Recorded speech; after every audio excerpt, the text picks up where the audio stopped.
All right, Don. Yay! Give me one more second, and then there we go, Don. You are leading it for us tonight.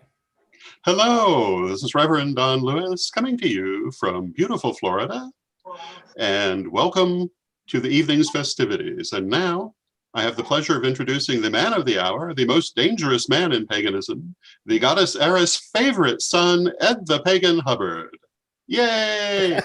Thanks for everybody joining us tonight. Tonight we're working on just kind of making everybody feel like a little happier. This is the stellium, and have I pronounced that properly? Stellium. Stellium. And Alan's going to explain to us why we're heading into one of the most powerful astrological moments in time. And I just happened to share a birthday. I love changing the world, and I have great friends. I mean, I have super friends. I have friends who make magic every day. And so I have there. So people will be talking and enjoying it. We're going to spend a small amount of time with you guys in the public. And then if you want to, you have to come to paganworld.co, and then you can find a way to get into the room. As later on in the evening, we'll get deeper and deeper. But first, I want to say first of all, I want to welcome Stephanie Small. Oh, hi. Hello, everyone. And so she's going to help us with the fairy work. You've seen a Make-A-Wish, Give-A-Wish. That has actually a lot of value. And we have Reverend RJ. You know him from his daily broadcast of over 4 years. We have so many people here. And then we have Cloud, who's going to actually help us with music, both later and out there.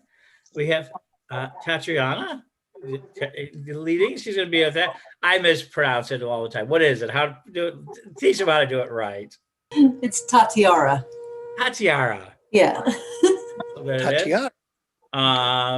We have people from across there. Hi, Chris. Hi, Carol. Who's that with you, Chris? This is my boyfriend, Martin. Welcome. We're so glad to meet you. Night. Hi, everybody. Hello. Hello. So I love your hair, Melinda. Thank you. Happy birthday. Todd, great. I love that. Beards are in now, right? We all grow beards now and sort of thing. I pretend I have a beard. Can I be like? As a unicorn, I have one, unfortunately. And then, of course, we're going to bring out to one of the most interesting men I know. And I actually mean this in all honesty. It's not sarcastic. It's not cynical. But one of the most interesting people I know is my best friend, Alan Salmi. And so, Ellen, this is your tradition. So it's your turn. You have the world. Okay, so a little bit about what's going on astrologically today. It doesn't happen very often. And in fact, astrology has a special term for it. The word is stellium, which basically means that there's a traffic jam somewhere in the sky. And occasionally, a lot of people have like the sun and Mercury and maybe Venus close together in their chart. But one of the things that happens less often is when some of the other planets and the moon and whatnot get together and they all cram together into one place. What's happening now is there's a big traffic jam and a pileup in Aquarius. Now, there's a lot of debate amongst astrologers as to when the age of Aquarius happens. But and there's like literally dozens of opinions as to when you should mark that and everything. Our own wizard, Oberon Zell, has his own idea about it, and there's a whole video about that. Others have placed it in other places, and it all depends on which stars you think should be in Aquarius and stuff like that. But almost no one would argue that we're on the cusp of Aquarius, that we are moving into that Aquarian energy. And there's a couple of things happening now that would convince most people that we're really moving into it. One of the things is you'll notice if anybody tells you to look at an astrological chart of what's happening right now, Jupiter and Saturn are together. Now, that happens every 20 years, okay? So that's not all that unusual. But what the ancients said was in that every 20 years, you get a kind of a refresher And a lot of times kingdoms will fall and new things will start up. But the real kicker is about every 200 years. Because when Jupiter and Saturn come together, for about 200 years, they come together in signs that are all the same element. They're all earth signs, or they're all water signs. And they stay that way for about 200 years.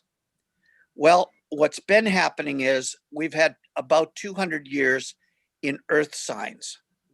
And what's been happening in the last couple of times Jupiter and Saturn have come together, they moved from Earth, and then they were in air for a minute, then they went back to Earth. It's called the Great Mutation. Mhm. And what's happened now is Jupiter and Saturn have come together in Aquarius.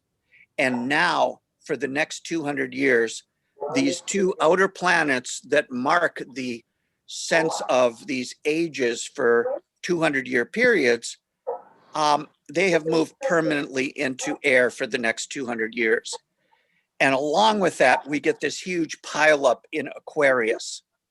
There was an echo of this in the 1960s. There was a huge pileup in Aquarius, and that started a lot of people singing, "This is the dawning of the age of Aquarius," which was kind of like an echo. But I think right now, this one, which is happening today, all around today, but especially today on Ed's birthday, all right, we have this huge pileup that's happening. So one of the interesting things is find out in your astrological chart where Aquarius is, and you'll see all of these things happening. All of these planets are there, which kind of puts that particular house for Aquarius more in the fore. So for instance, for me, it's my second house. So I can expect things maybe in the coming year or so to be much more active with things about money and practical things like what are my possessions and stuff like that. And indeed, I'm even starting to see echoes like that because I'm looking to convert all of my books, one of my most precious possessions. I'm going to be scanning them in and then selling the actual hard copies and making myself much lighter and able to move. So what this also does is it makes this birthday particularly sensitive for Ed, because when you have your birthday every year, you want to look at what is happening the moment that the sun comes back to where you were when you were born, where it was when you were born, and you can get a reading for what's going on for the coming year. So that's the deal. So before we get any further, so how many people have Aquarius in their sign? Anywhere in there? I mean, so not I'm Aquarius. Huh? I'm Aquarius. There you go. Well, everybody has Aquarius in their chart. They may not have planets there, but it will do some stuff for you one way or the other. Yeah. So one of the things I think that I find fascinating, and so this year we did something very Aquarian, and I really, people ask me, what is one of the most prouder moments is to have one of my theses actually fulfilled. And last year this time, I was beginning to develop a game called The Watchers. And I had people coming over across and everything else. And last year, one of the big warnings that I talked about was the idea that we were being watched. We were going to be watching ourselves, message over messenger. And Chris Copeland came into my world in a lot more positive way. And she was playing along with me. And I still have to send her the stone because she actually won last year. But we were saying that the watchers watch, and everybody, and who pays? The watchers. And literally, if that did not predict Zoom in every single way. Mm. But she did something that was even more miraculous for us. She was able, during this time, she came and we approached this idea, that kind of this wonderful idea, because Don does a lot of vlogging, and I want to talk about that. I want you guys to talk about this. Is like one of my proud moments of the year of technology. There's a lot of them. Cloud's got one, and there's a lot of people out, but this one's kind of miraculous. She has a team of people who can do transcriptions. I always want to say translations, and she can do that too, but it's transcriptions probably. It's both. And Don was trying to get his books into a question book for a long time, and they worked together. And Don, why don't you tell more of the story for me? Well, the new book is Reverend Don's Book of Questions, Volume 1. And what we did is, I've done the Reverend Don's vlog for over 10 years now. Originally, it was every single day. Lately, it's when I feel like it.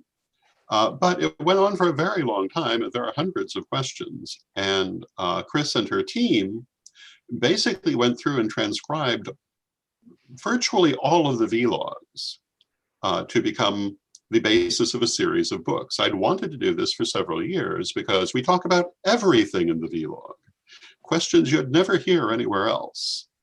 And I thought it would be a good reference for people, but it was hard for them to find it at Magic TV because there's so many. And this will put it at their fingertips.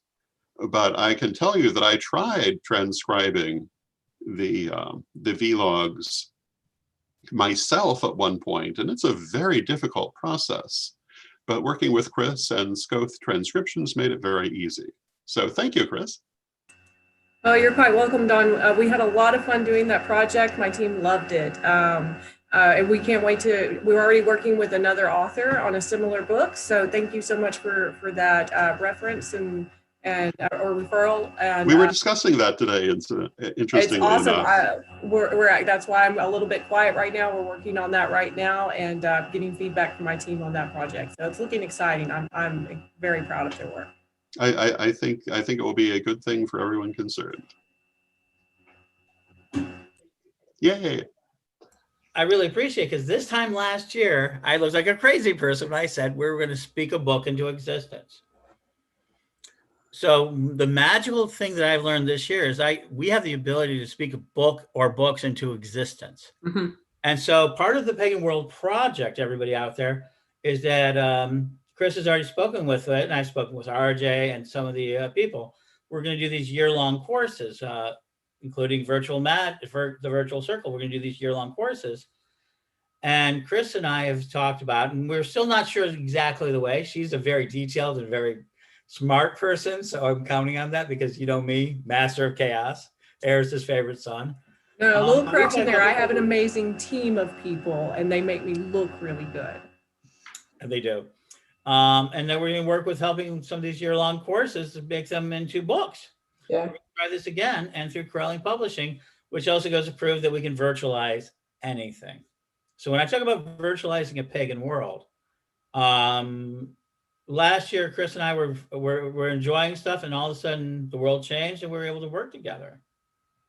And now we can bring out books. I mean, this is something, and at the speed, oh my gosh. And it isn't that we just put out books. We actually have 4 volumes. We're actually holding back a little bit before we release them all. And but one of the other things that are coming up on the 19th will be RJ, and he's going to talking about these books, paganworld.co. This is why this tonight is one of the moments where I think for me, the universe changes, something I've worked really hard to kind of give real value to people. But RJ here, is amongst the many people on the crowd out there today, and we always talked about it, is going to do mediumship. Why don't you talk a little bit about the mediumship? So the plan is, if you'd asked me to do this a couple of years ago, I would be like, are you insane? The plan is I'm going to be bringing you along with me for a year, and it's going to start on the 19th. Every day, you're going to get to see what I do, how I do it, how I live as a medium. It's going to be completely unscripted. I don't have a script. What I go through in life is unscripted, right? Some days it's going to be bland. Nothing's going to happen. Other days, who knows? I plan to bring you with me when I go to work, when I do things. It's going to be interactive. I want you to see what it's like being a medium. I plan to do mini tutorials, how to ground, how to center, how to focus, answering questions. And part of the beauty of Pagan World is that you can, we have a blog, we have posting comments, and I'll always respond to them. My goal is by the end of the year, I want everyone to see what we mediums do, how we do it, how we talk to people when we work with clients, how, as Don Lewis would say, we don't remember what it's like afterwards. When I go into a trance, I'll tell you, I don't remember it. I could sit down with you in a trance and I could give you the answers that you want. When I come out of it, I'm like, I don't remember it. And part of the joy of doing this, a year in the life of living as a medium, is I want you to see it. I want people to really get a feel for the spiritual, and what better way than to do it through the virtual network, right? And I believe, I'm really hoping that we can get a book out of it. I'm hoping that the book itself can educate people, and that people can see that mediumship's no joke. What we do, how we do it, how we talk to people, how we live our lives. And I really hope from an educated point of view, but by the end of the year, people will be like, wow, their whole opinion about us has changed. So yeah, starting on the 19th, I've already put the advertisements out there, some of them. It's going to be here on Pagan World. It's going to be, I'm going to work with you to try and get the Zoom active. It's going to be random podcasts through the day. Maybe I'll be out in the yard with Sammy and something happens, right? Or I could just be here in the office and something might trigger. Whatever it is, you guys are going to be with me. But at the same time, I want people to interact. If you've got questions, comments, concerns, if you want to post random things, I'll respond to them straight away. So this whole year is going to be as interactive as humanly possible, or, because I'm a medium, inhumanly as possible. See what I did there with that? So yeah, I'm looking forward to it. I'm looking forward to working with everybody here at Pagan World. I'm looking forward to working with Chris. I'm looking forward, as always, working with you, Ed. It's going to be interesting to see how the transcripts goes, because I have no idea what's going to happen. I don't. I'm not going to script anything. It's going to be whatever it is. It'll be what it is. And I'm going to do this again. And in March, we're going to work with shadow stuff, shadow materia. There you go. Yes, go ahead. Hi. That's Rihanna. I'm going to get this right. It's Tatiara, and I think it's adorable that you always mess it up. I'd be shocked if you got it right. The rules aren't out there, but when I was doing podcasting, when I was doing serious radio, not podcasting, terrestrial radio, over the 50,000 watt, blowers of Chicago, there was a drinking game. They would play at bars at drinking games. Would I mess up a name of the band? Oh yeah. And there was more than once I was accused of potentially working for the barkeepers. Yeah, I see how that goes. Yeah. Well, anyway, I'm putting together a little course for Pagan World, and it's shadow work for the magical psyche. And it's going to be, focused for the magical practitioner. So you can imagine that it's going to have some spells in there, and maybe even something as mysterious as archetypal embodiment. Woo! And then there'll be a lot of mind food and talk as well. So you'll just have to stay tuned for that to get more. Do we get bonus points if we pronounce your name correctly? I'll give it a try. All right, here we go. Tatiara. The vowels were a little off, but I'll give you 5 points.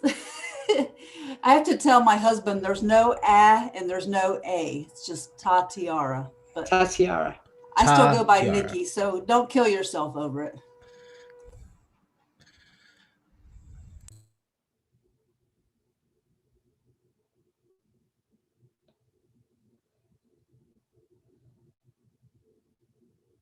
Fantastic. Okay. I actually heard what I just said, which is good. Probably that should be more secret. The spirit says you shouldn't tell that to people. But I do make huge asks of people. People ask me all the time, what is it that I do for a living? And I basically ask questions. I ask all sorts of questions. And sometimes I have to find the answer myself.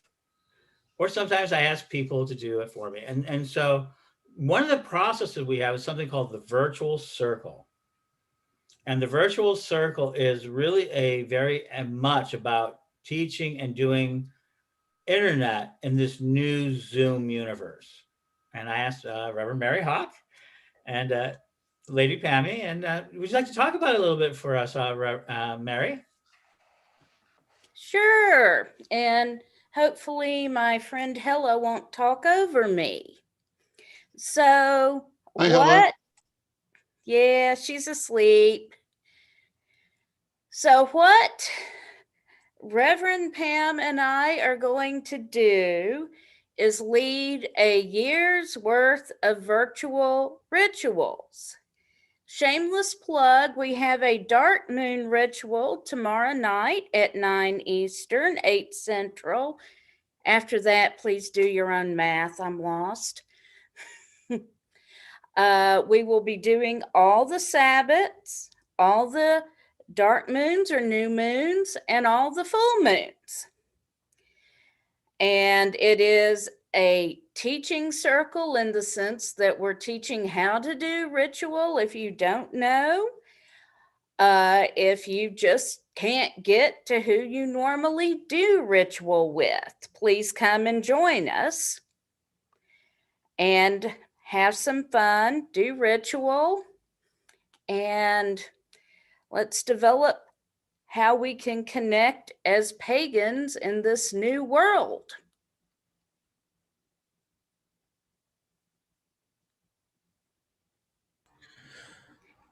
And Ed, if you said something, you're muted. Spirit is trying to protect me from saying too much. Well, I'm really caught up very much. I will tell you that I'm enraptured. That's a term I use for my magical practices. I'm caught in an enrapturement, which means, and I'm contemplating the word telecosm. And that means what do we do when we have bandwidth and memory, right? Bandwidth and memory and processing capability all together into one package. And tonight I have that package together. I just simply have that package. And I have so many terrific people to share it with, not because they have to or something else, but because it exists. And so one of the things I've been doing, people who know me recently probably they were blown away when I started getting involved with the Fae. And the Fae I've continued to deal with. And one of the people I've met along my journey since then is Stephanie Small. And one of the things she's doing, she's helping me with another project that is going to come along this year. And she's going to help me. You can talk about it a little bit, Stephanie. Why don't you share it with it? Okay, so one of the things that we're going to be doing this year is talking about fairies and fairy magic. And we will be working with all kinds of different fairies. There'll actually be different ones each month. And as we go through the year, we'll work with each of the fairies that's most common for that time of the year, and what we can expect to see energy-wise coming from the Fae realms and how to interact with them, how to work with them in the most beneficial way, and also to work with their allies. So those would be the beneficial beings that they kind of work with as well, like unicorns and things like that. So yeah, I think that that's going to be a really exciting thing. I think we're all looking forward to it. One of my most favorite decks for tarot is that one, which is beautiful. Yes, it's beautiful. I'm British. We love Fae. We do. It's, I always try to educate people as much as I can, more or less on the Irish folklore side. And a lot of the live streams I've done, if you want to feel free to dig into those on the Fae, feel free to use them. Oh, thank you. Yeah. I really try to teach the history of the whole backstory, the whole legends of the Tuatha De Danann and how Morgana Le Fay was a complete badass before she turned into a superhero type thing. Yeah, I love the Fae, so thank you for doing it. Yeah, it's going to be a lot of fun, and we're going to work with a lot of great energy. And hi, Melinda. I know she's doing great things with the Paladins and the Corellian Times magazine. We're going to talk about her. But Cloud, I see you're back. There you go. And hi. That Cloud has been actually one of the if anyone has come out this year and has really become somebody I've been fascinated by and building their energy up, it's Cloud. And he's been a big, huge. I can't speak to how much of an assistance he's been working with us on the Pagan World Project and kind of doing. I will tell you a slightly creepy Star Wars memes for it. But why don't you talk a little bit about your year? I mean, you've had a phenomenal year in the sense of being online, not necessarily on a physical level, and we've all had our difficulties. But you've really managed it well, I think. Well, I mean, I released an album basically as soon as the pandemic hit, and it kind of just nothing came of it. But I decided that, what my actual goal is to help build our community, to help build everybody up. It's something that I've always been very passionate about, which is why when the Pagan World Project became a thing, we first originally started talking about it, I was like, I'm in on this. Like, I have to, I want to do whatever I can to help out. So yeah, I released the album, and the day I released the album, I actually went on Coffee with Ed the Pagan, and I did a little interview with Ed, and that's where I first met Ed. And then from that year, I mean, I was out of work for a while, and I decided to be as productive as I possibly could, and I've started up a podcast, and where we've been giving people a voice, and we have been working on showing the community as a whole of who we are as people. And that's one of the things that I'm very passionate about, showing the rest of the world when it comes to our community, is that we're people too. There's, and some people will look at, and let's just say from the mainstream side of things, my album has not gotten very good reviews, but it's not for them. It's for us. It's for us pagans and it's meant in a manner to depict pagan life from both the magical and the mundane side through situations that we deal with as pagans. And these are also things that we talk about on the podcast, and these are things that I plan on continuing to talk about when it comes to anything that I get involved with Pagan World or anything else like that.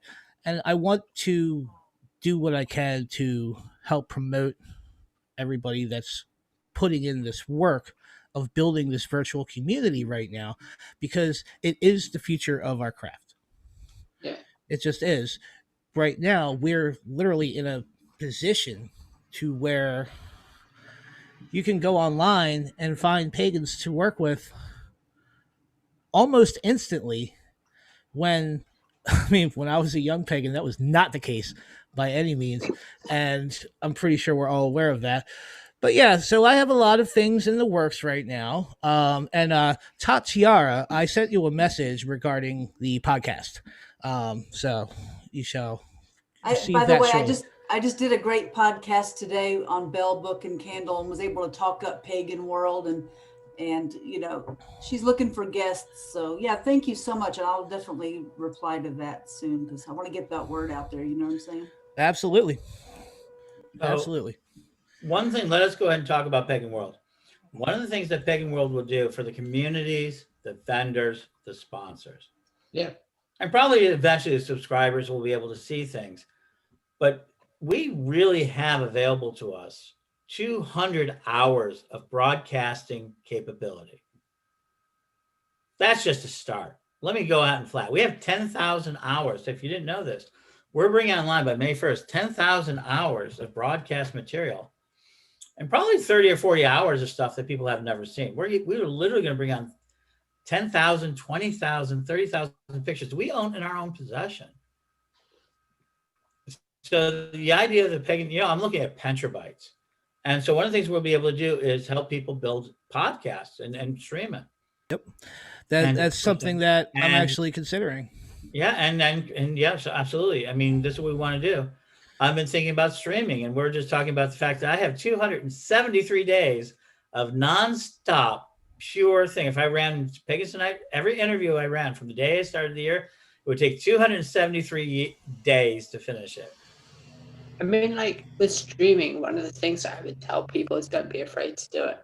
Like when I first met you, I was doing radio, then I went to podcasts. But I'll say to new people out there, don't be afraid of streaming. Like there's nothing wrong with it. I mean, I used to be camera shy.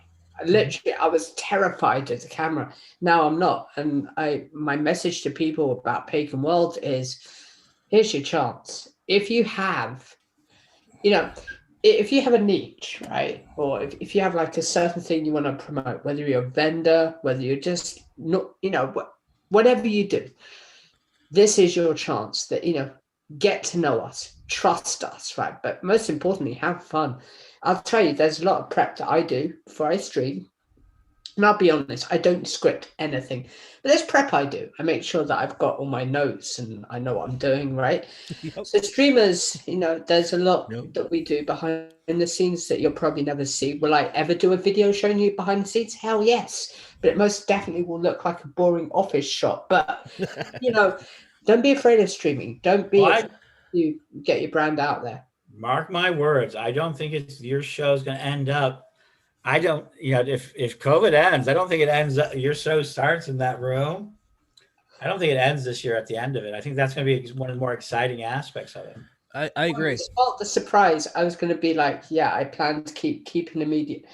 Mm-hmm. My plan was, but I might as well just say it now. After the end of this year, I plan to keep it going. I plan to do I don't know. And I will be mean, and I will say right now, we have a plan in place. 1 year. That's it. That makes the book, that makes the course, and that's how we're going to help everybody. Yeah. One of the things that we've my eyes have been opened up into last year is that ability to move from that we can take the power of us as an oral tradition. Pagans love the oral tradition, turn it into text and images, put it into a book, publish the book, also take that material, turn it into a podcast, turn that into memes, and make that information available. That's a real possibility. It takes money, it takes resources, it takes attention. But oh my God, can you imagine that if every year you could produce a book? Isn't that what makes a good author? I mean, in that day and age, maybe it's junk. Maybe it's not good. Maybe I don't care. I mean, progress over perfection. It's like Cloud just said, he released an album, didn't sell well. Well, that's the point is he still released an album. He's still getting his message out there. It doesn't matter if it didn't sell billion copies, right? But he's out there. I know who he is. Pagans know who he is. We love you to bits. So it's the whole thing is a little different direction for the moment, because this is where me and Cloud and me and Mary got really involved together. And I think it's important. But I want to talk first I'll talk about Melinda, because I've been wanting to. She did something that I thought was never going to be possible. Can I talk about it? Do you mind? Go ahead. I'm not sure I know what you're talking about. So sure you do. To show you how far the world has moved is the idea of an order of order of cannabis. You even talk about this is taboo. You got to understand, like in my world, when I'm growing up, I mean, we're not going to talk about how long or any of that stuff, but it was taboo. You could go to jail. I had friends who went to jail for over a year because of it. And now we're talking about it as a medicinal herbs. And one of the places where this was always correct. Pagans were always right about three things. Go back to Oberon, go back to Shiva. One, right, that the world was in trouble, that we were that our climate was in trouble. They warned us long before this had happened. Two, that we could live a better and happier life and we didn't have to be a part of the system. We could live a better life. And three, marijuana solved every problem you had. Right? So and that was basically the pagan movement of it. And okay, well, sex, if pot couldn't solve it, sex did. It's true. I mean, that was kind of it. But the idea that you were able to start something like this with real seriousness and with practicality in the community was like that. You want to talk to it for about a moment for us, Melinda? Sure. Huh? Yeah. So I actually had an idea about it several years ago, but with it becoming legal where I am here in Florida, and getting my medical card, and I have, my reasons for it, and it really made me realize, becoming more of the community, especially on Facebook and things like that, how much of a stigma there still is and how taboo it still is. And even with the research that's coming out, and even with the states becoming recreational and more states becoming legal, how still frowned upon it is. And, especially me being in the South. And I just wanted something to be able to advocate for it and to be able to, expand on the history aspect of it, and also the medicinal, of course, but also the magical aspects. And it was really interesting because last year I listened to your interview with Phil Farber and his book, High Magic. And I was like, oh my gosh, this is like exactly what I'm talking about. And then so I applied for an order, and the rest was kind of history. So I'm really excited. It's, taking off, and a lot of people are learning a lot of stuff in there, and it's a good group of people, and we all learn from each other. And I think we're going to be adding cooking to the order this year. So that's really exciting. But yeah, it's really great. It's a lot of fun. And as part of that, remember, we have now the ability to broadcast at will, podcast at will, create blogs at will. Yeah. And with a little bit more work, we can create books at will, audiobooks at will.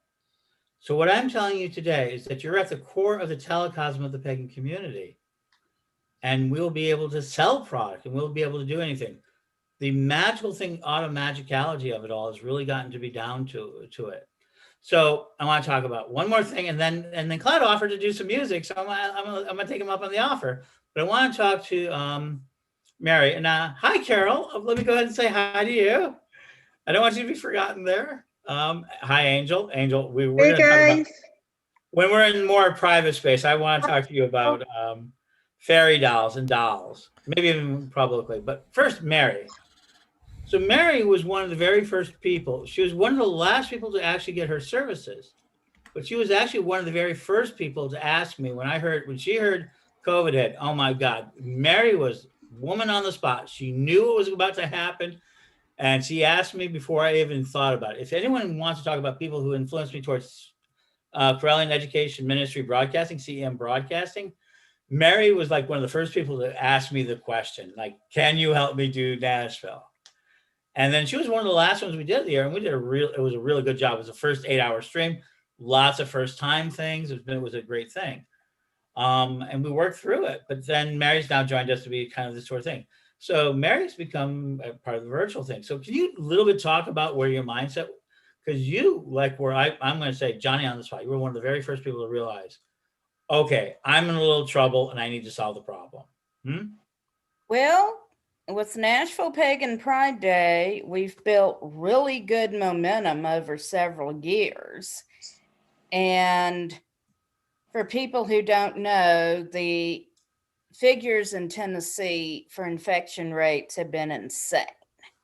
So we knew we could not do a live event in 2020. And we really did not just want to cancel. And we felt like that we were just going to lose the momentum. When my co-coordinator Lucy and I took over, we had a festival with a little less than 300 people in attendance, and we built it up to 1,500 in attendance. And we felt like if we just canceled for 2020, we might have to start from scratch. And so I'd seen Ed talk about it. So I messaged him and asked him if he had any ideas how he could help us do anything online so we could keep our momentum going. And we were able to do a full day with workshops, with entertainment. Some of our entertainment was live, some of our entertainment was pre-recorded, and that was up to our entertainers and kind of based on how they felt that their own facilities worked as to whether they could do a live stream or not. Our presenters were, for the most part, live. No, they were all live. They all wound up being live, and we had presenters from all over the country because, of course, nobody could come in. And we had a great event, a little tearing of hair behind the scenes, but that's going to happen with any festival. I remember that. I mean, I remember the whole, yeah, that was fun. He hung out and he got to watch me and my insane family run a festival live. And I'm still saying, no, it was a lot of fun. I'll say, it's watching how everything worked. I'd love to do it again, but I'd love to keep doing it, right? And yeah, Saturday, October 2nd, here on Pagan World, Nashville Pagan Pride Day.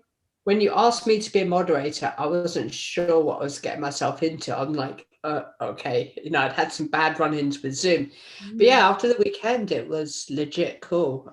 Yeah, we had an open chat room that anybody could hang out in. We had some vendors. It was fun. I want to do it. Like, literally, I'm looking forward to the next one. I'm like, bring it. We did have a lot of fun. We had a lot of people who were happy that we did anything, and a couple of our longtime supporters who are now both dealing with a lot of physical issues as they've aged have said how happy they are we're doing it this way, because really neither one of them are up to all day long out in a park. So we're probably always, even when we can safely get out into the park and have a live event again, we're also going to try and stream at least highlights of the event, so people who can't be with us physically can still be able to participate. And that's going to be a very important part of what we're going to do next. Pagan World is definitely going to be a hybrid system. We're going to lend our system to it. We've changed. We're never going to go back. And in fact, one of the things I'm hoping to do for Mary, because she has a very dear and near friend who basically mans the table every year, and he can't any longer. He can't leave his house for all practical purposes. He can't leave his house. But if we do it right, and if they go live, he's going to be manning that front table. Watch for it. We're going to make this happen. So, Cloud, I wanted you to perform next, but I'm going to do one thing. Alan, now that you're back with us, Alan has a tradition. He asked me to give him the first song. I hope you don't mind. And then Cloud's going to follow. But this is old school. Cloud, this is like really old school. I love it. Are you ready, Alan? We can't hear you, Alan. There we go. That should work. Okay, so this is my version of Happy Birthday. I learned it from science fiction fans. I'm so sorry. Happy birthday. Happy birthday. Now you've aged another year. Now you know that death is near, but happy birthday. Happy birthday. Children dying everywhere. They say that COVID's caused by beer, but happy birthday. Happy birthday. May the candles on your cake leave burning cities in their wake, but happy birthday. Happy birthday. There you go, Ed. I love it. There you go. And so now, with no further ado, I am so appreciative. Young talent. He's been working, he's becoming the overnight succession of our community. That means he's only putting like half his life into work. We all know how that works. And I think in a year from now, we're going to be hearing a lot more about Cloud. And I don't think we're just going to be hearing about it in Zoom rooms, but I think it's going to be from stages all across the world.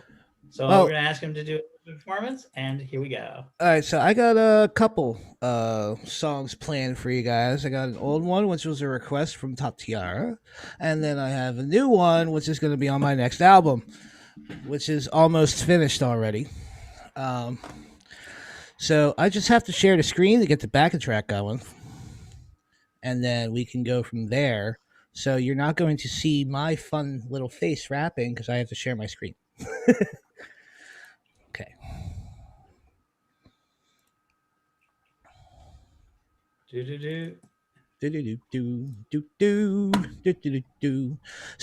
we are going to do the rule of three. I'm sure you guys have heard this one before.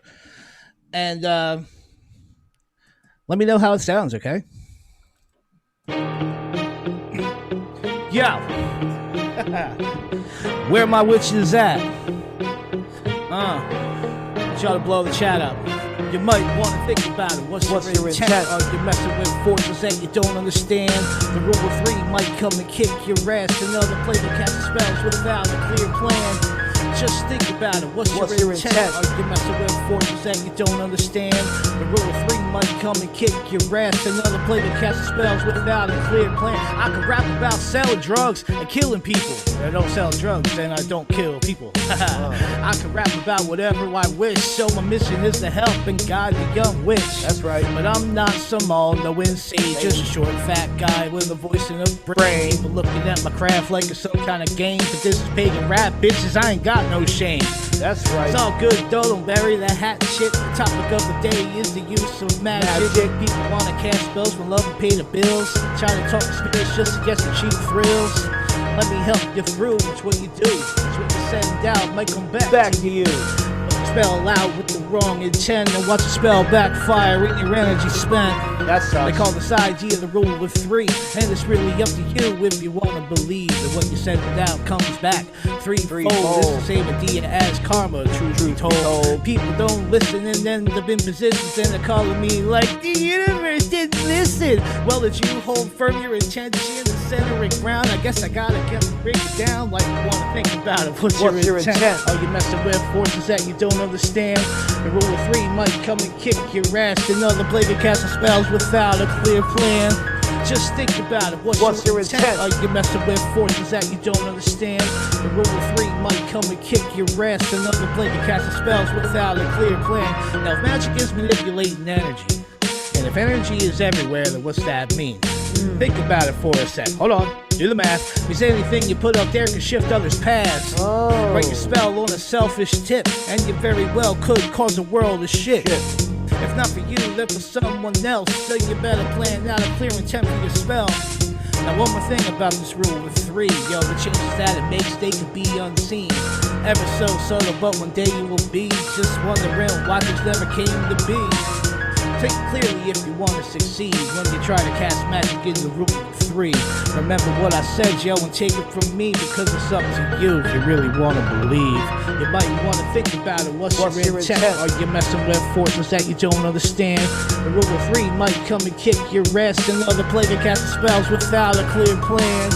Just think about it. What's your intent? Are you messing with forces that you don't understand? The rule of 3 might come and kick your ass. Another play that casts spells without a clear plan. Yeah.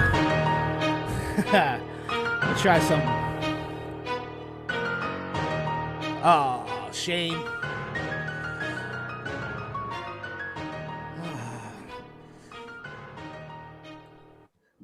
Thanks, guys.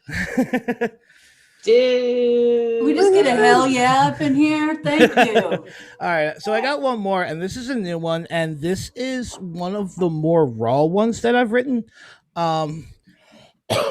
So, and it's also not rehearsed. I'm just kind of doing it for you guys because you guys are my people. You guys are my tradition. So you guys get insider info.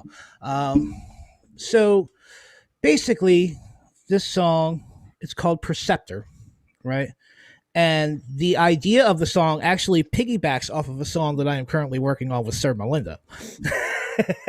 So we are working on a little collaboration as well. So let me go ahead and get this one going for you guys. Thank you guys so much, by the way, for everything. I really appreciate it. And let's go. 5 injections without any effect at all.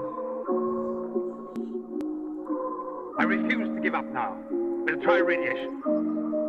I don't understand. Yeah. Yeah. Toxic. Yeah. You guys know what I'm talking about in a minute. Yeah. Roll with emotion, the spell that you're casting. Your final outcome card, the tower, disastrous. I don't need a parrot buck to tell you what the facts is. Yo, you built your claw spawning from my past, man. Probably enough to handle planning minds and minds. Every time I raise my fist on behalf of black lives, I just don't see a logical point in hating people. Vicious with people that don't see others as equal. Live and let live, yo. The live and let die. So leave hate behind. A cursory evaluation of your mental capabilities indicated that you might not understand me, and not even close to tearing me down. You didn't know, bro? I don't give a fuck. Throw my name around. Sorry, that was so toxic. Well, yo, why you gotta be so toxic? Wow, my dog just jumped on my lap and messed me all up. Hey. Really? Okay. Yeah. Hold on. So So I have to cut that out. there you go. Well, you've been very, very creative. So in the last thing in this last in the hour, and then we're going to be continuing on. I mean, Yeah, we're gonna have to cut that part out because one, there was an F-bomb in there that I forgot about, and two, my dog kind of ruined it, like just full on jumped on my lap while I was trying to wrap. The dog did not ruin it. It made it safe for canines everywhere. It was hilarious. It's what They did if you not guys like were in the room with me, you would have laughed. So, yeah, that happened. But we will do a couple more later on. So there's something crazy If you about are listening to this, the only way that you're going to continue on with us a little bit later is paganworld.co. And you'll be able to hang out with us here, and we'll be talking for as long as people want to talk about it. And these are some of the most interesting people in the world. And one of the things we're going to bring to you as part of all of it is going to be something. But here's what it is. I brought Stephanie here for a very particular reason. So people who know my story know that I've been affected by the Fae. The Fae touched me, and I'm not sure that it was all. People talk about the Fae a lot. And I made a deal with the Fae for my full color vision. We're not going to talk about that tonight. What I am here to talk about is that people have asked me over and over again, how do the Fae work? And we're about to move in. I've been working with dealing with it. And I found one of the leading experts. She runs a lot of groups on Facebook. She has a lot of following. She does a lot of pictures. She's done a lot of things. So Stephanie, can you tell us a little bit about Faye more than I can? And when I've been saying make a wish, give a wish, I really believe that I'm at a focal point where I have Faye working with me to kind of work on these sort of magics. But can you tell us about it?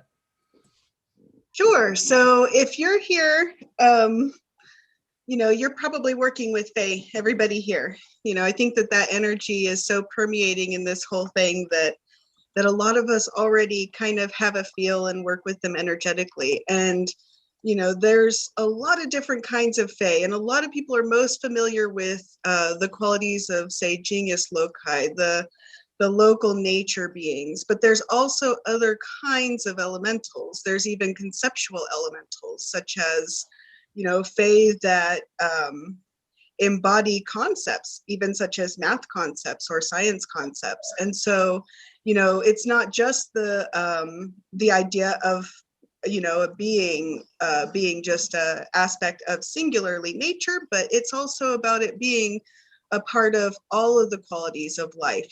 These are the energetic consciousnesses that we'll be speaking with of the Fae energy. And we just want to work with that positive manifesting energy. We're really setting an expectation here that we're working with positive wishes, miracles, and there's a lot of strength in that. And this is their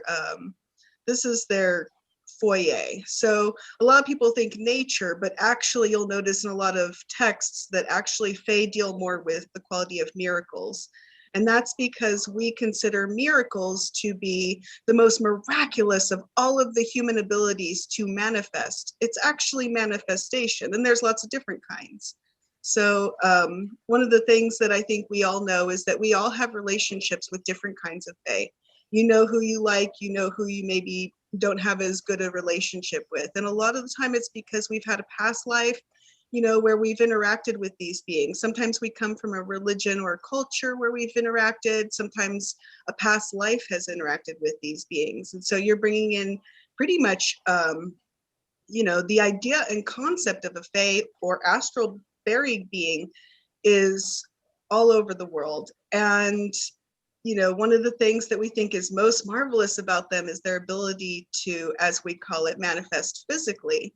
And some fairies can actually come in and knock all the flour off your counter, or accidentally, or they might, fly into something and move that branch. And so for just a moment, you'll see that. And, we get so used to, I think a lot of us here are magically minded. A lot of us may have had at least one interaction with at least one paranormal being, not necessarily a fae, but you might have seen any number of astral or human spirits manifest something. And people, as you know, humans manifest stuff. We know of telekinetics. And so sometimes you'll see a fairy where they kind of come to people who are good at that. Sometimes I think it's important for those of us who have those fairy connections to keep them, because they're part of our upbringing.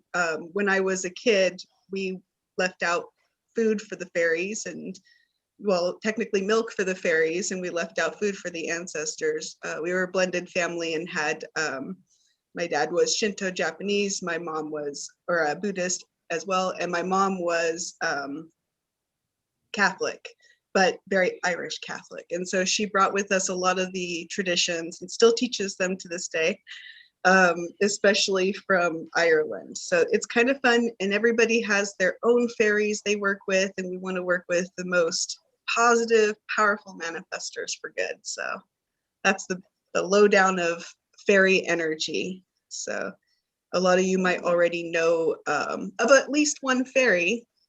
Most of you have heard of the fairy, say, Tinkerbell. There's all kinds of books and TV and all kinds of series, and she gained in all this popularity, and for kids, she may be one of the most famous fairies that we know. And so we see a lot of our modern culture embracing that and bringing back that fairy energy as a joyful kid energy. And she has a lot of good and bad qualities, and we see that in ourselves. And I think that that's important to recognize. I think also, like, people, one of the things that I've studied with the Fae, and especially the Black Forest Fae, is once you see them, they're gone. They can. I always tell people, I was in the Black Forest in the 90s, and I was doing research, paranormal research, years before I joined witch school. And somebody asked me, what did I know about a beautiful woman? And I looked at them and go, what? And they're like, I walked past this woman and she was stunningly beautiful, but I can't remember her. I'm like, yeah, that's because it's a fae. And they looked at me like, what? And I'm like, there's fae that when you see them, you there's a part of you that wants to see a fae as like yay big with wings and all of this. But in reality, they kind of look like us. But if they don't want you to see them, that's it. You forget them. It's almost like they're gone within a splint of a second, but they're there for a reason. I've studied the fae quite a lot. I love them to pieces. I really do. Even the more darker side of the fae, which I won't go into, but they do get a little bit twisted now and then.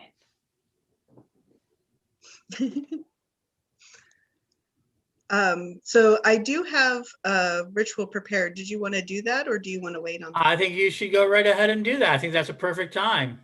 All right. I think that's what I was trying to lead up to, and I think you did a beautiful job of that. Thank you.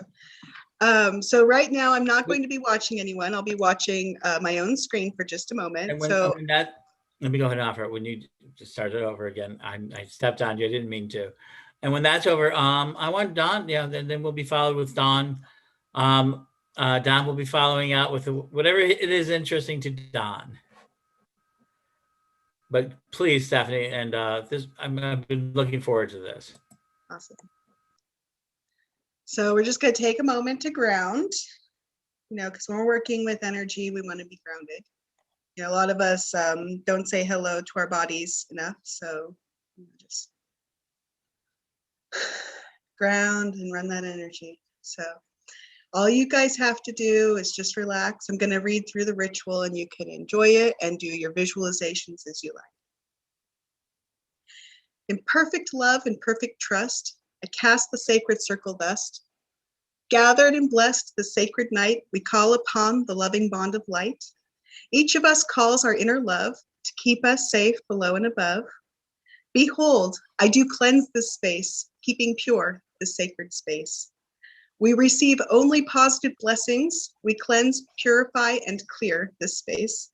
We move all beings and guides out of our space that no longer serve our highest good. And the circle I cleanse with this broom. Now positive cleansing energy shall enter this Zoom. And our sacred space, all our ritual places.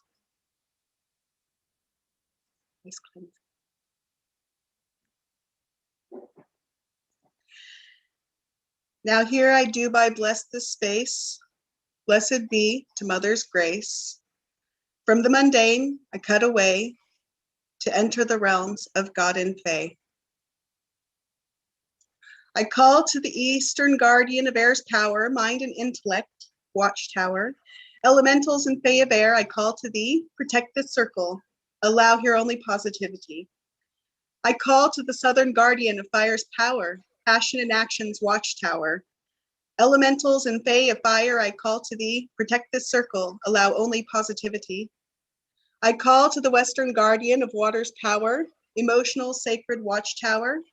Elementals and Fae of water, I call to thee, protect this circle. Allow here only positivity. I call to the Northern guardian of earth's power, integrations, honored watchtower. Elementals and Fae, I call to thee, protect this circle. Allow here only positivity. Goddess and God, celestial and above, I ask for power, protection, and love. We'll take a moment. And work with the crystal web. If you have a crystal with you that you want to do that with, you're welcome to have one for such a purpose. I'm actually not going to do that ritual here, but we can enjoy it when we're done. But you could definitely have that energy present. We're now going to enter into the fairy spell. Not all of this will rhyme. Thank you, Faye, for joining us and bringing such joy. We have some sacred wishes that we wish to enjoy. The only good, only positive shall the space embrace. And as we approach you with love and honored grace, enchanting beings who work with finesse, miracle granting beings, our lives you do bless. Good luck, good miracles, and grounding energy. Thank you for directing your luck energy to us. Thank you for blessing us with miracles. Thank you for the gifts you can have and will shared. Now we will do a small healing. If you wish to participate, you can visualize along with us. We are going to gather up the energy in this past lives, current lives, future lives, and all lives. We are going to bring them in over our crown chakra. We cleanse and purify that energy with a sacred rose, the flower. And as it blooms, that rose glows and cleanses our energy, our past, present, and future lives. And we allow that energy back into our space. We go back through all of time and space. We go forward to all of time and space, and we bring that energy cleansed into us. The rose is glowing with the cleansing energy. The rose's magic washes over your gathered energy and brings it into your space through the crown chakra, making you whole and energetically healthy. We will now organize our great manifestations. If you want, you can grab a piece of paper at any time and you can make notes. We will all be focusing on a blessing that we'd like. And it doesn't have to be big, but it can be as big as you want. We're going to think of blessings, miracles, and wishes. But we're going to think of them in our minds as goals. Okay? Now hold up your notes if you have them. And if you don't have a note, just spend a few moments to focus on a blessing, a miracle, and or a wish. And let's bring that energy into our space. And hold up that note, even if it's just visualizing holding up a note or a scroll that has all these blessings you want. and present them to the great good fairies and say, here's my list. And then they will be so happy. You know, they really love working with that manifestation energy. So now we're going to bring that back.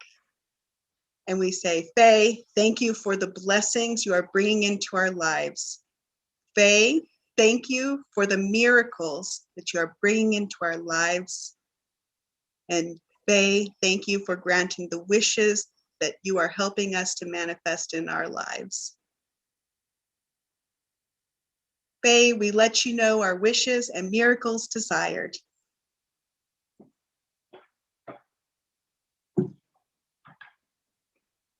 Okay. As we connect our civilization wired to connect near and far, wherever we are, we let you, Faye kind, know we wish good only to sow. Our manifestations realize around us the universe aligns, and to our beneficial desires, we would like these blessings. I'm going to invite a couple beings.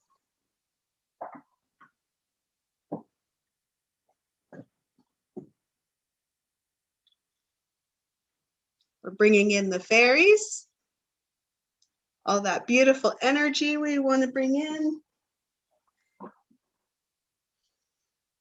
We have our leprechaun friends, and maybe they have some more friends.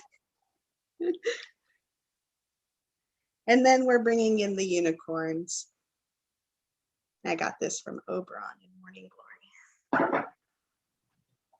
So we have all of our friends. We invite the rainbow fairies, the unicorns to help cleanse, clear, and strengthen for the best possible results for us and the universe. I have some quick messages for those of you watching this ritual. There are a few things psychics like to say to help you stay grounded, to stay in your body in current time. Say hello to your bodies, get grounded, and give yourself those reminders. You are unlimited. Magic is effortless. I have complete havingness, meaning I can have. I may completely have good luck, good miracles, wishes, and grounding energy granted and fully in my space. The universe and Fae are in agreement with this. If you like, you can leave a present for the Fae or fairies. Many of you may feel compelled to do that. If you do, I suggest something like a crystal, small ball of tin, or follow your intuition. A lot of you may be compelled to do volunteer work, go to school for environmental purposes or more, because that's part of your path to what you need, and they're going to give you hints. So be sure to ground all fairies and guides and unicorns that you know whenever they need it. They can get a healing too. Anytime you heal someone, heal yourself, heal them, ground yourself and your allies, and be willing to home yourself. So be at space in your mind and your soul. If you do wish to desire to home Fae in your home, you may wish to create fairy gardens or homes to decorate them, and you can decorate them in theme to the wish, desire, or manifestation that you wanted for this event. So now we're going to close circle. God and Goddess, I thank you. Fae and elements, I thank you. Elementals, guardians, and beings, I thank you. If you are going, I bid adieu. Stay if it be your will and remain. If not, then marry me again. Elementals and Fae of Earth, I thank you. If you are going, I bid adieu. Stay if it be your will and remain. If not, then marry me again. Elementals and Fae of Water, I thank you. If you are going, I bid adieu. Stay if it be your will and remain. If not, marry me again. Elementals and Fae of Fire, I thank you. If you are going, I bid adieu. Stay if it be your will and remain. If not, then marry me again. Elementals and Fae of Air, I thank you. If you are going, I bid adieu. Stay if it be your will and remain. If not, then marry me again. The circle is open, but unbroken. As I do will, as you do will, so mote it be.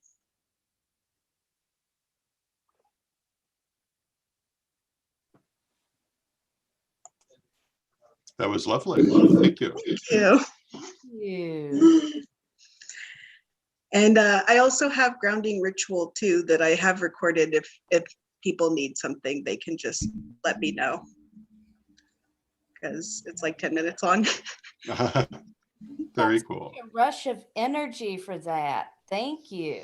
Of course. Yeah, I think they were very happy. And that Yes, was wonderful. They're bouncing around. I liked your explanation of the Fae very much. I thought it was a very, very, very encompassing explanation. So thank you. It's important. People use the word very differently sometimes. Yeah. And I thought this was a very, very encompassing and understandable explanation. So thank you. We get some interesting beings that we interact with, and when I was in the shower getting ready to prepare for this, where all great thoughts come from, Of course. I suddenly was like, oh, I hear a song, and it didn't seem to come from me, but it was very mathy. So I thought, well, I guess I'll just include them as well and make sure that concepts, Absolutely. math, music, all those vary. Yes, indeed. Yeah. So everyone, this is the culprit right here.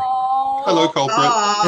This is Cuddles, everybody. Hi, She's so excited I was Hi, performing. Cuddles. Oh my. Yes, she is. She's a good girl.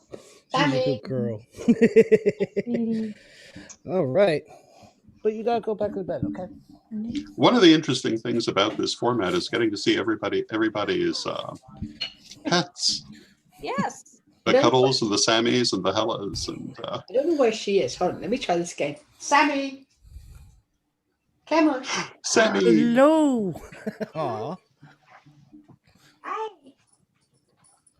And it's surprising how much they enjoy the camera. Sammy.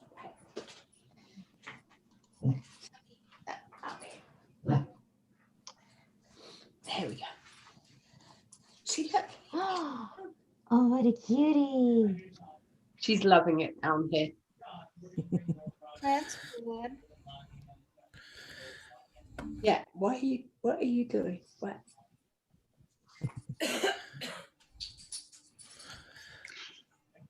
So,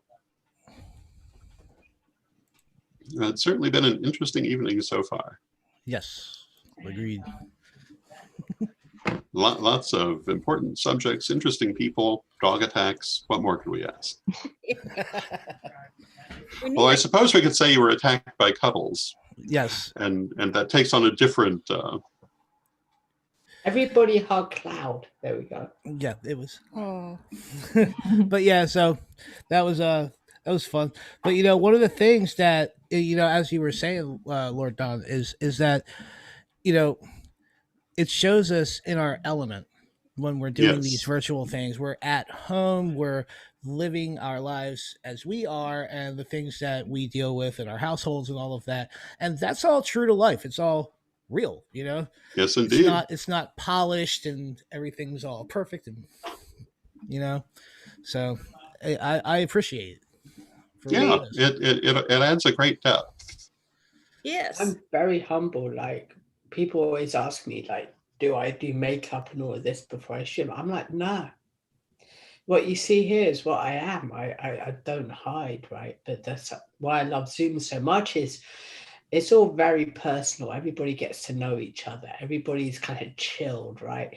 Nobody's got like some kind of weird producer behind going, you got to do this, right? It's kind of why I love, all of the platforms that we have, is we get to know each other and we get to really... I was just telling my producer to stay quiet in the background. I love it. I couldn't resist. Is the fly back in the debate? Oh, the fly is here by the computer. Yes, he's never left. Oh, good. We might need another kind of debate for the fly someday. That's true. He was memorable. In case anyone hasn't seen the fly, I'll bring him out. This was the debate fly for the great Ouija board debate. Buzz, buzz, buzz, buzz, buzz, buzz. Rated comedy gold, by the way. Ouija board debate. That was funny. I laughed out It loud. was. Oh, it was hysterical. And someday, the animated adventures of Archdemon Squiggy, the inventor of the Ouija board, will come to pass. But we have to come up with more stories for him. And it was all unscripted as well when me and Ed did that whole debate. Nothing was scripted. We didn't know what the hell it was. And we tried to say it was, people were getting really personal on Facebook. And I think me and Ed were like, it's for entertainment. Relax. You know, I think it's very important to keep a sense of humor. Yes. And you can tell a person who has confidence in what they're doing by whether they can laugh at themselves. Definitely. And one of the things I sometimes talk about is the Psi Team adventures from the early 90s that were published in, I think originally Psychic Chicago magazine, later the Roundtable magazine. And it was just a little cartoon strip about the paranormal adventures of the Psi Team, who were caricatures of people that I knew. And eventually, pretty much the whole Chicago community. And you could tell a lot about people by how they reacted to appearing in this comic strip. And some of them were thrilled, and some of them never forgave me. And what was really interesting is the ones who got the biggest send-up were usually the ones who were thrilled. Except for the psychic hairdresser, that was another story. I still got to tell my friend about that. The one time I actually tried to create a character who was not a caricature of anyone, just a made-up character for that comic strip. Sure enough, the day the magazine came out at, I think it was the second or third Pagan Leadership Conference, there was the character in real life. I had tuned into someone and drew them, and they were horrified, which was completely in keeping with the nature of the character. I would have made it less histrionic if I'd realized it was going to manifest. But what are you going to do?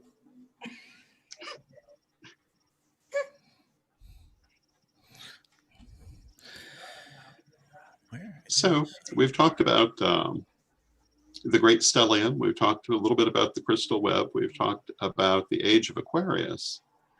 I think one thing that is very important for all of us as magical people to do is to think about our future. What do we want to see for our community in the future? What do we want to see for ourselves in the future? And this has everything to do with birthdays also, because what do you do on a birthday? You celebrate, but you also stop and think, where have you come since last year? Where are you going before your next birthday? And I would just like to encourage everyone to think about where they want to go in the coming year. What you want to build in the coming generation. What do you want to see for the Age of Aquarius? How do you want it to be different? Because our only chance to create that is, in fact, to create it. We can't expect that it will just shape itself without our own conscious involvement. So think about the things you want to see in the world and put some energy toward them. Tomorrow night, we have the monthly Crystal Web ritual.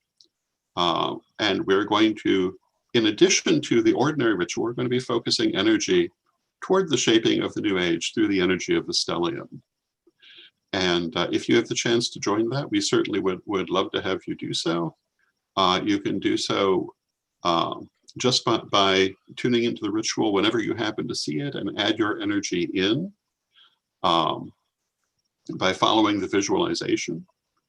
And it's a good practice in general to think about where you're going, where we're going.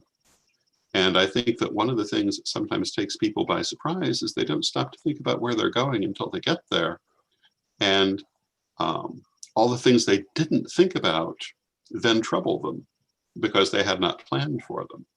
But I think that if we think about our future, if we focus on what we want, if we look at the things we need to build now before we get there, I think we're going to have a very wonderful future.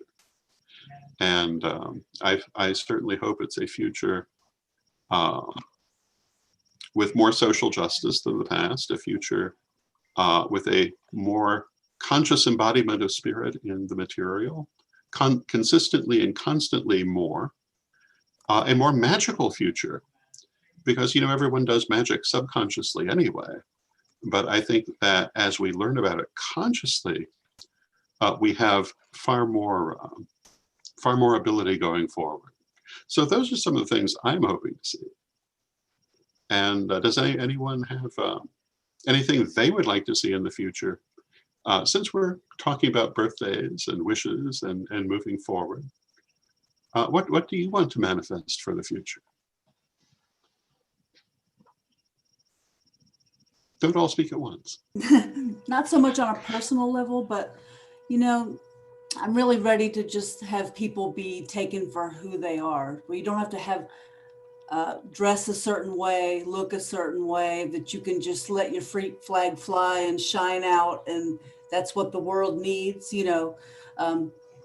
let alone being judged for other externals. That's gotta go. That's just gotta go. The age of Aquarius is coming in, and we all need to be valued for that special energy, that just like the star that shines within. And if you want to have, blue hair, please do. If you're corporate and you want to have blue hair, please do. When I see it would make the corporate world more interesting. When I see that, I'll know that we've gotten somewhere. That's my very somewhat mundane signal that people are so distracted. They have to be a perfect way. Like I always tell people, perfection is imperfection. Be as imperfect as you want, because you're more perfect than people that pretend to be something that they're not. Chris, would you like to talk about what you would like to see?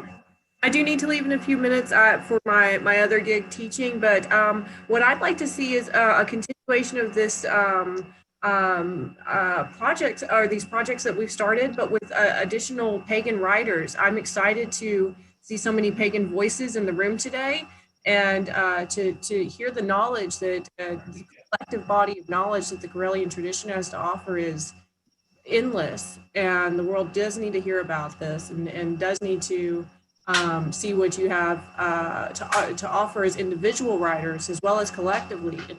So I'm looking forward to our continued projects, and I just want to see everyone speak their voice into the world, and speak a book into existence. I've written to myself. I know how difficult it is, and I can't wait to see more of that going forward.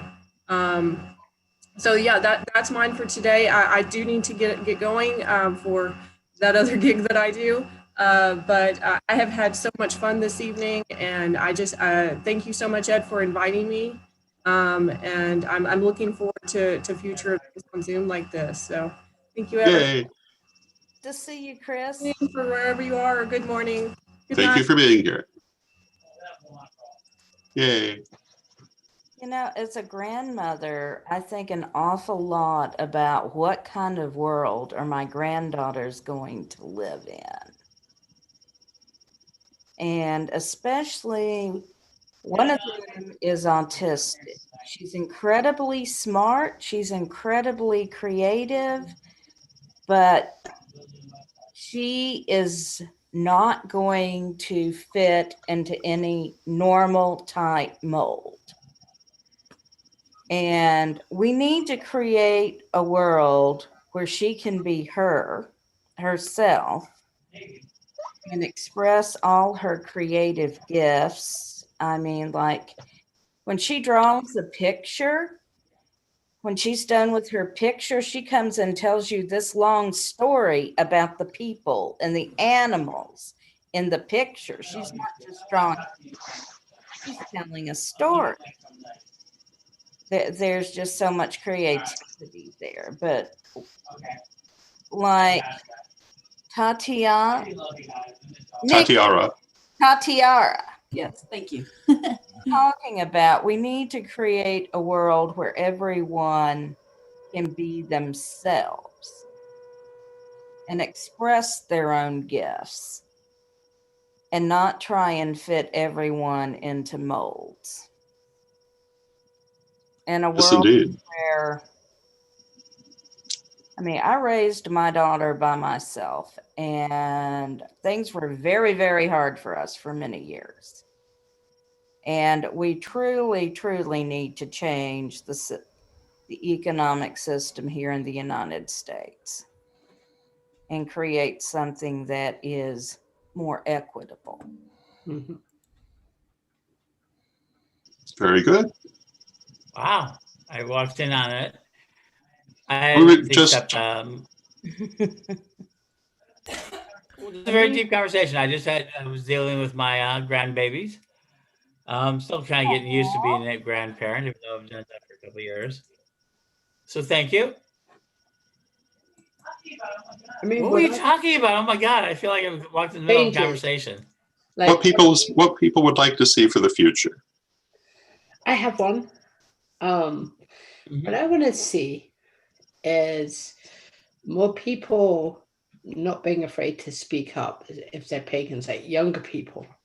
Like, I want to see more people saying, hey, cool, we got a pagan rapper. Hey, cool, we got pagan artists. Hey, cool, we got everything on. I want to see more young people not being afraid to find their identities, but also to enjoy ancestry and to really, make their mark.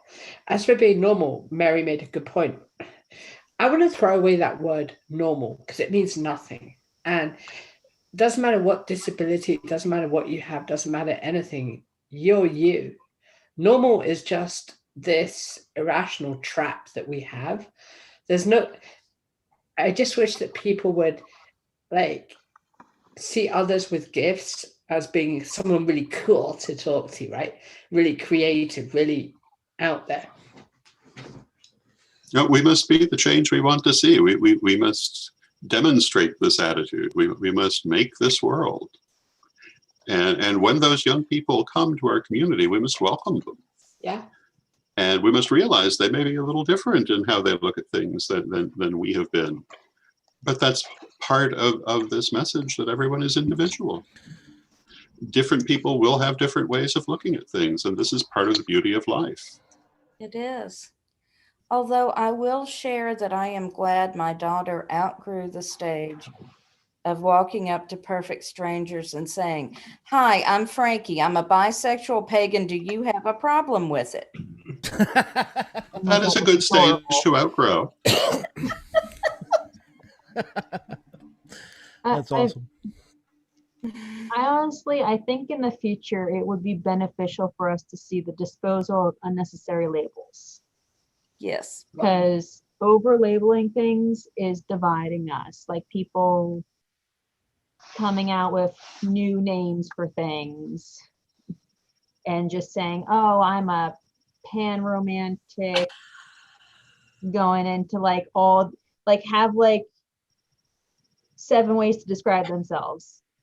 And it's just like, honey, you can just say one thing. You don't need to start making up new words to make yourself feel special, because I think adding all these new words into a new vocabulary, when the vocabulary has been there all along, is really muddling the masses, so to speak. The whole alphabet community. I did a video today on Witch School about tarot. We looked at the major arcana and I was showing the cards.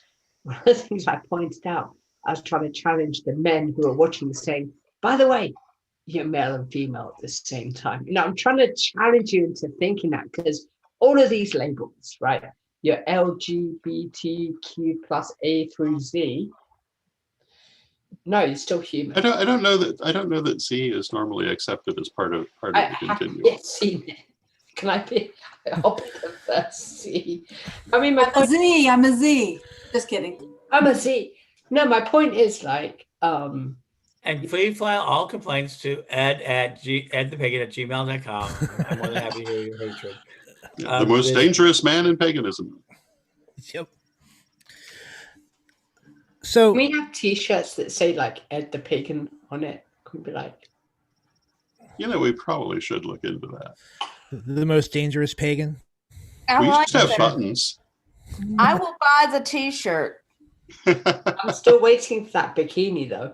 So I know I have absolutely got to finish organizing the back room so I can get my sewing machine set up. We'll send the Fae to come help you. You can do that. Yeah. So Well, now I will say this, the Fae were of great assistance one time when I had to move stuff out of my car into a storeroom with only my creaky self to help. They stacked boxes way higher than I could. But that's stacking boxes. That's not setting up a delicate sewing machine. I mean, We do need to get the Ouija board bikinis into production. but I do I'm still waiting to like demonstrate. underwear into production. Maybe Cloud could like wear them on his next album cover. Could you make me a Ouija board flat brim? I That want would one of be- those. Actually, probably. I was That about to would- say, I don't know if you want to see him in a Ouija board bikini. Well, you With, like, definitely don't want to see me in a bikini. That's for sure. with like a spinner planchette. Like Oh, that would be cool. We have to look for that one. Right. Absolutely. Yeah. The old-fashioned beanies with the turning. Oh, and to give you some hope, Tatiara, I do have purple hair and I do work for a major bank. So some progress, although it does depend on what department you work in, because I've been there for 13 years and I was only able to do this 2 years ago. So The wave of the future. I salute. yes. I So work for a major insurance company, and I tootle around when we get to go to the office in my pentacle. You know, yes. I'm going to make I've a heard that pledge too. right here to everybody watching on Facebook, right? So right now we're about 224, I believe, 225 on Pagan World. Okay, I will personally dye my hair pink for 3 years if we get over 600 people backing up paganworld.co. Open it. Phone calls. Be careful. We will hold you to this. Yes. I'm serious. If everybody, Oh. if you haven't yet, check out paganworld.co. If we have over 600, Ed, how many backers do we have right now? Is it like 224? I will It check. has to be like I am manic. not into this idea of paying. But You know, listen, it can't be Kool-Aid pastel pink. It has to be manic panic hot pink, like hot, It's on. vibrant pink. Okay. And I'll Chad do a just pledge. came on camera to witness that statement. I would like Okay, here we go. I will pledge if we get over 800 backers, my hair, this will be pink. What was the color you wanted? You said. If you say Waldo. I'm being serious. I will personally dye my hair. Okay. We currently You say if. You must say when. When? Okay, when?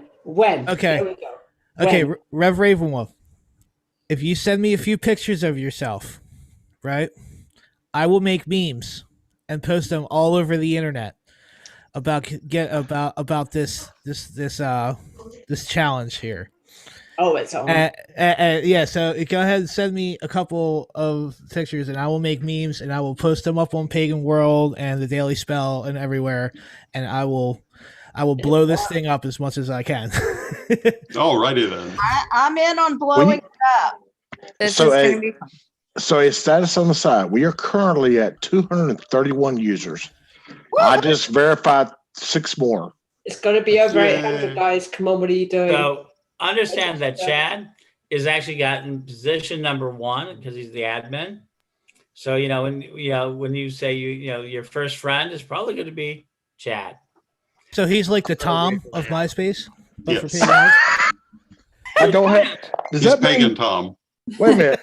Do I have to dye my hair blonde? That's not going to happen. No, it's Raven Wolf dyeing his hair pink. You know what hair, Chad? But we agreed it's hot pink. It's not silly pastel. It might be blonde, right? No, it's going to be pink. Okay. I like, you ever heard the artist Girly? That's a lovely pink she wears. I'm serious. I'm that confident that we are going to get over 800. So it's open. If you haven't yet, please consider joining Pagan World. So I think and I appreciate that. But you realize that this is so the problem is that you're looking at two different types of websites. You're looking at the moment that you get to be a part of an amazing experimental community who's going to have a lot of say in how this is structured and a lot of say in, the categories and everything else. Then on May 1st, it changes. It changes into a far more structured system in which the ideas you've put into place get practiced not by hundreds of people, not by thousands of people, but literally by hundreds of thousands of people will eventually be part of the site. The site's being built for over 1 million people, it is. So I am more than happy to have RJ be known to over 1 million people with starting pink hair. You'll be known as the pink medium. Da, da, da, da. I mean, I could market that, right? I could be You like, totally Yes, you could. Good. Small, medium, living large. I'm only 5 foot. I'm not that small. That is wonderful. We are not short. We are travel size, right, RJ? There we I can go. fit in small We are- cases. We are carry- horizontally challenged. I suffer from that. So actually, I'm pretty tall. I'm average height. I'm literally the average height of an American male. 5'7". What, I'm 6'8"? 5'8". Ah. Okay. I am the shortest person in my family, and I suffer from that. I mean, literally, Don laughs about this because he knows it's true. I literally am the shortest person. I was shorter than my mom, my dad, my son, my daughter, everybody. There's not a person in my family that I'm taller than. Wait, my grandmother is up in the grave, who made it to 5'2", but I am the shortest person in my family. And it's really so out in the world, I'm like, okay, I'm fine. I'm normal. They get my family, and I feel like, oh my God, I'm so a small child. My daughter has been able to rest her chin on top of my head since she was 12. That's a problem. Yes. That's Somewhere abuse. along the way, I became Hobbit Mama. Well, Hobbit is not a bad thing. Yeah, I mean, I want second breakfast. I think that would be amazing to have second breakfast all the time, being a hobbit. I'm 5'6", so I'm almost there on my end. So You're almost I mean, being a hobbit. when you're on an adventure, you need the calories from second breakfast. It's very Yes. important. Yes, indeed. I'm And we 5'7". have Does that adventures. mean if I'm 5'7", do I get denied second breakfast? That's not fair. That's mean. Second breakfast is for everyone. Oh, yay. I'm 5'6". I'm the oldest of my 3 siblings, and my brother went from being mistaken for my son to thinking he's the oldest, or we're Irish twins. I'm like, I'm 8 years older than he is. Oh, you're sure he's not the oldest? I'm pretty sure. that's great. That's awesome. I still get carded wherever I go. I was in Whole Foods. No, was it Whole Foods? Whatever the equivalent is here in Tampa, right? And I was buying cooking wine. And a guy that I was much older than comes up to me and goes, "Ma'am!" I'm like, oh, crap, here we go. He's like, "You can't buy wine." I'm like, really? He's like, "How old are you?" I'm like, 46. He's like, "No, you're not. Give me your ID." Gave me my state ID. He says, "It's from Illinois." I'm like, "Yeah, I just moved down to Florida. Do you want me to literally go down and get..." Anyway, 10 minutes later, he went to go get his manager, and his manager's like, you're an adult?" I'm like, really? Are we doing this? I have some fun times being short. I really do.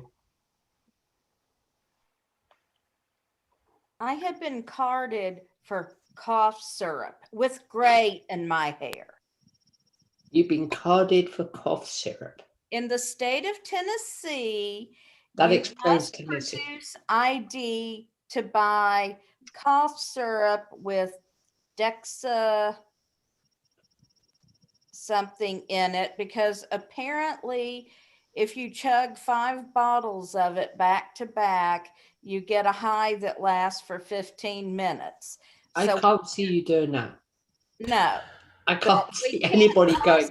possibly allow underage kids to do this.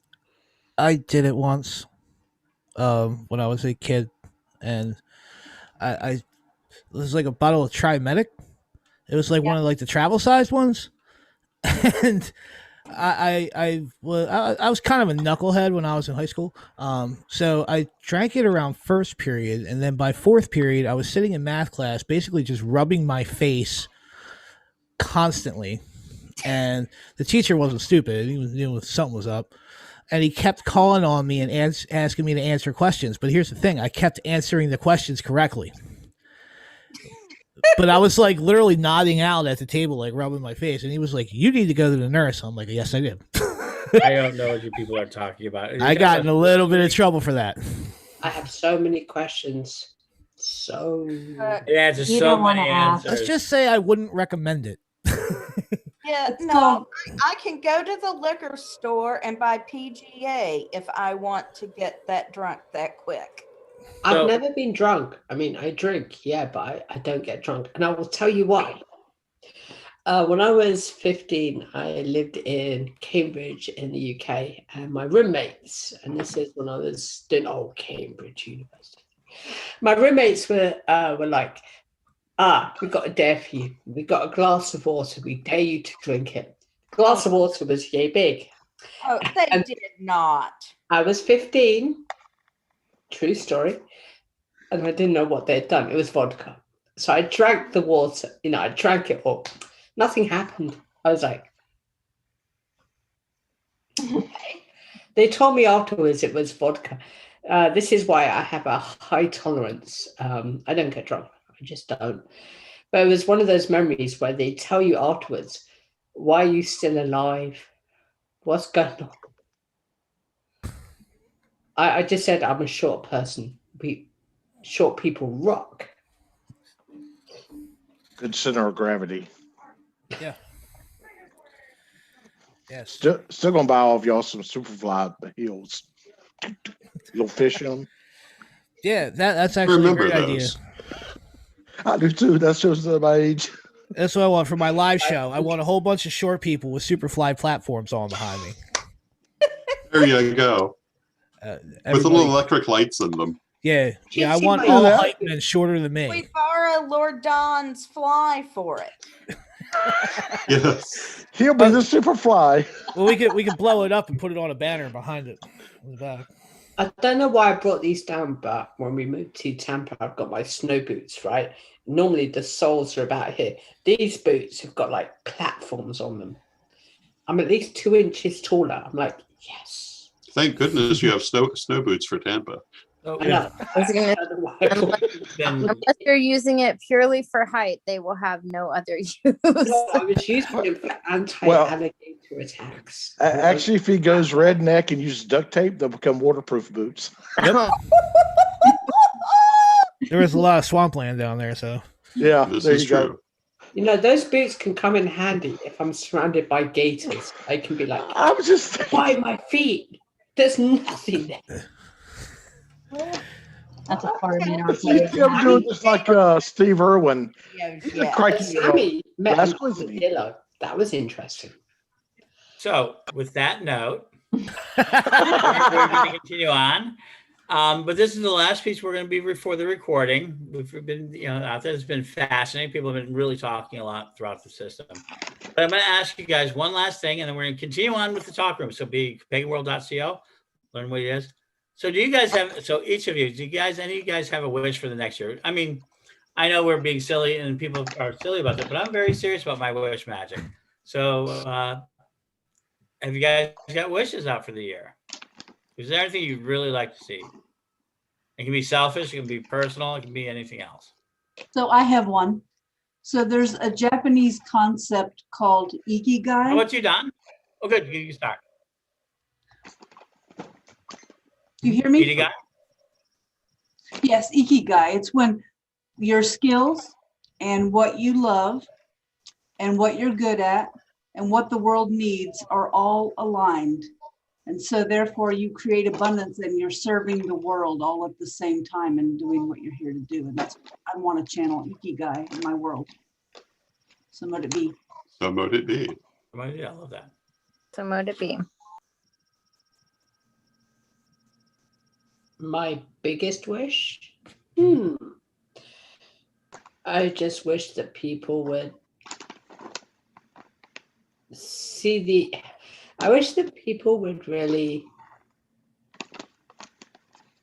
become a part of something bigger than they are. And I really wish that people would find their voice and use their voice for the betterment of community, society, and generally just them.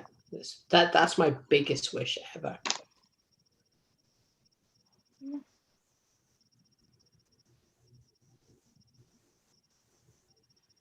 So my big wish was basically, I think the unicorn should be here. And it's always the same wish. So I never have to think about it. It's always asking for them. Honestly, I do wish magic a lot, and they always know I ask for the same thing. But I work with them, and I'm pretty impressed by what they can do. I'm a unicorn and fairy person.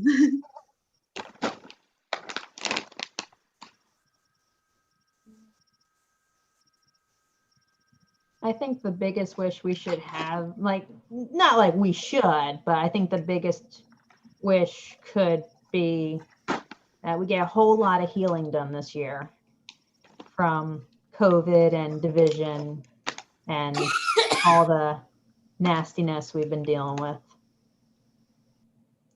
Just a whole wave of healing, and everyone's going to be in a better place this time back next year. Mote it be.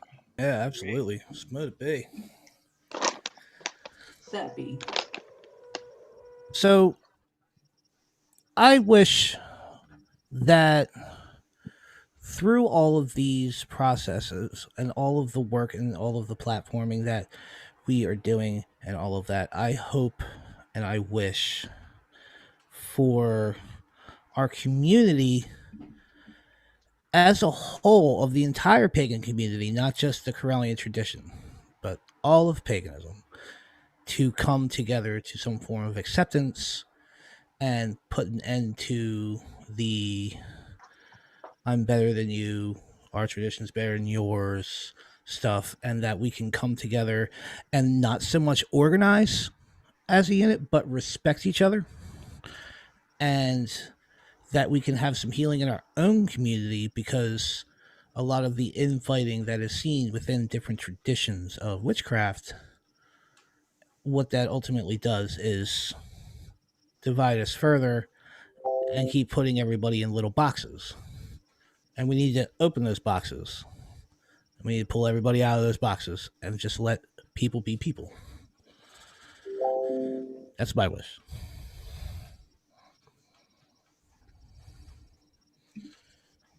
So mote it be. Mote it be. I agree. My wish is just love and kindness with one another and compassion. Just being nice to one another, not trying to necessarily understand where you're coming from or necessarily think the way that you do, but just to listen and respect, kind of like how Tatiara was saying, just let your freak flag fly and just be your individual person, but just be kind to one another and not, be hateful or mean for no reason. Just be nice and just be there to support each other. And I think personally, I felt that we do a really good job in this tradition. I mean, I've said it before, I've said it a million times. I feel like if one of us has any project going on, we're all, having each other's backs and sharing and spreading the word. And it's really amazing. And it's an amazing feeling to be, a part of that. And I just want to see that continue and, less separation and more unity. So mote it be. Mote it be. Mote it be. That absolutely, I agree with that 100%, Melinda. For anybody that doesn't know, Melinda is the one that talked me into joining the tradition. And it's for a lot of the same reasons on why I recently joined the tradition. I wish everyone would just come together and help one another instead of being apart and separation due to race or whatever. You know what I mean? Like, it's like touching. I wish them basically what a lot of you have said: kindness and helping one another. And I just, with everything going on now, it's just that it's I'm upset at it. You know what I mean? It's just like the separation of this country is just like not even necessary right now. I think with this COVID pandemic, everybody should be helping one another. I think they should be there for one another. I think it should be more unity than all this other nonsense that's coming on. I mean, that's my wish, because um It's a very it's good just, wish. All right. That was lovely. Yes, I indeed. just I just would like to see more unity. I mean, I didn't even think in my lifetime I would experience anything like that because I'm originally from New York, and it's like I didn't grow up around that. And just to see it, it seems like we're going backwards. Yeah. The stuff that's going on now, and the with this pandemic going on, this is the time where everybody, just like they did with 9/11, just like they did with any other disaster that happened, we should be doing the same thing. My thing is, it's like, forget who the president is, who won, who didn't win. Right now, we have some serious stuff going on right now with this pandemic, and everybody should be kind to their neighbors. Like, are you okay? Making sure everybody's okay. Do you need anything? Type of thing, because right now people are dying from this thing, and and all this other non-necessary stuff is happening. So that's my wish. So mote it be. So let it be. Thank you. And would it be? Anyone else? Angel? I wish we could learn to see ourselves in each other. Years ago, I had an office mate who was Korean. She had a hard time understanding my Southern accent at first, and I had a hard time understanding her Korean accent. And then she had a baby. And we discovered that as mothers, we're pretty much alike. And, under the surface, I think we're all way more alike than we are different. Yes. It's a connection to the human soul, something that I've spoken about, I think Don Lewis has spoken about, is that we take it for granted that, I think when it comes to skin color, when it comes to where you're from, we need to take a step back and think there's only one race. It's the human race. When we're gone, we're gone. This pigment, right? I'm white, who cares? You're black, who cares? It's the human spirit. That's what we as pagan leaders really need to start teaching, and we need to do it now. We need to get people empowered into, who cares what your neighbor does for a living? They could be they're still human.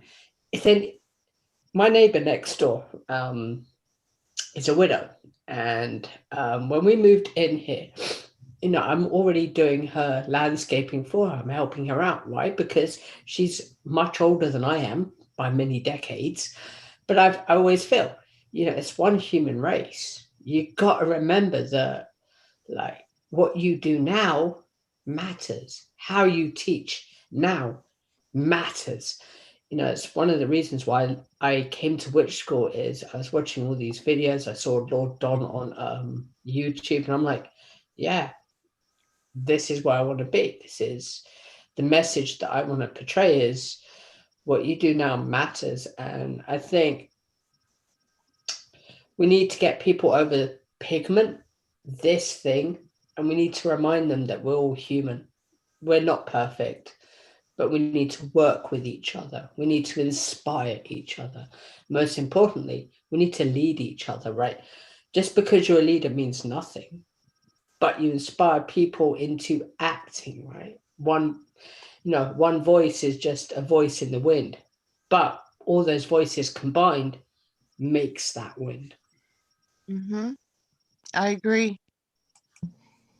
We're about to touch a dangerous subject because Cloud knows I have like a whole bunch of rants, and one of my rants is how racism is literally one of the stupidest human concepts ever made. It really is. I mean, scientifically speaking, we all agree. Skin color is literally just based on from where you were in regards to the equator. I have screamed this at him so many times. Literally, it is how close your ancestors were to the equator is how dark your skin tone is. But like, think about it from the Hopi perspective. In the Hopi creation myth, right? They take the clay and, oh my gosh, they make the clay for so long, it's still human.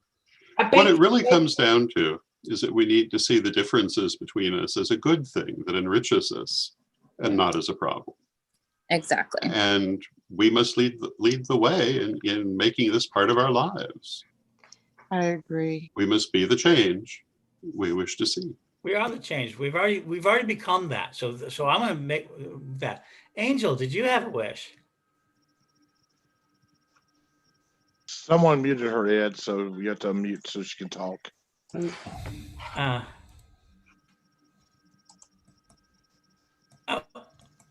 There we go. All right. So, Chad, do you have any wishes out there? I don't know. Oh, tons of them. My first one is sort of personal and maybe a little selfish. I want us to find a house in Jacksonville around the area. Woohoo! The other thing is I want to continue my ministries, and I hope that everyone will grow with me in them, including this pagan world. I want to get so big I have to go to you guys and say, I need help. Help. So mote it be.